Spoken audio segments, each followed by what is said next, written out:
The FireAngel ST-750 likely keeps going off due to false alarms. This model uses photoelectric technology, which is great for detecting smoldering fires but sensitive to dust, steam, and insects.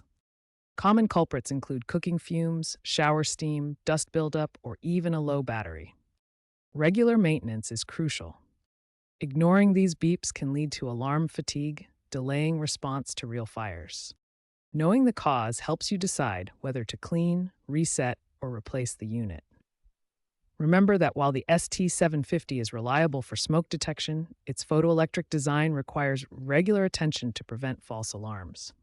If you have upgraded to a smart version, consider remote alerts and diagnostics. First, try cleaning the smoke alarm.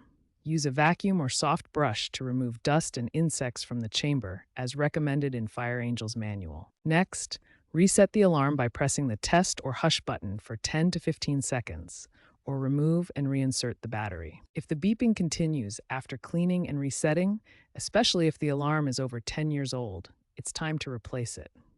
Battery degradation in humid environments can cause issues, so check battery orientation and contacts for corrosion. Regular testing monthly and cleaning biannually can prevent many false alarms and extend the alarm's life.